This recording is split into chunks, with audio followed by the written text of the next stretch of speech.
ఇవి Nandini brand slate pencils అండి. చాలా థిక్గా ఉంటాయి, టేస్టీగా ఉంటాయి, క్రంచీగా ఉంటాయి. చూడండి ఎంత థిక్గా ఉన్నాయో. సో నేను ఇవి సెర్చ్ చేసి మరీ తీసుకున్నాను. అసలు ఇవి దొరకట్లేదు ఇక్కడ లోకల్ మార్కెట్లో. ఆర్డర్ పెట్టి తెప్పించుకున్నానండి. మామూలుగా వేరే బ్రాండ్వి అయితే చాలా థిన్గా అంటే సన్నగా ఉంటాయి, క్రంచీగా ఉంటాయి కానీ సన్నగా ఉంటాయి. ఇవైతే చాలా థిక్గా ఉన్నాయి కదా, సో కొంచెం టేస్టీగా కూడా ఉంటాయి ఇవి.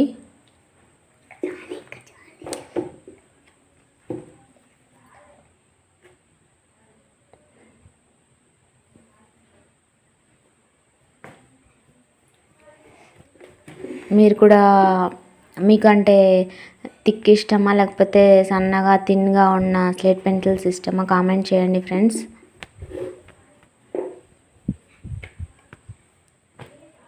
నాకైతే థిక్గా ఉన్నవి కొంచెము లైక్ చేస్తాను నేను. సన్నగా ఉంటే క్రంచ్ చేయడానికి ఎక్కువ రాదు, ఇలా ఉంటే క్రంచ్ చేయడానికి చాలా బాగుంటుంది.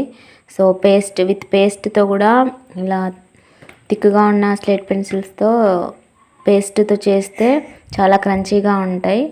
సో అందుకోసమని థిక్ స్లేట్ పెన్సిల్స్ ఎక్కువ లైక్ చేస్తాను నేను. మీకు ఎలాంటి స్లేట్ పెన్సిల్స్ ఇష్టమో కామెంట్ చేయండి ఫ్రెండ్స్.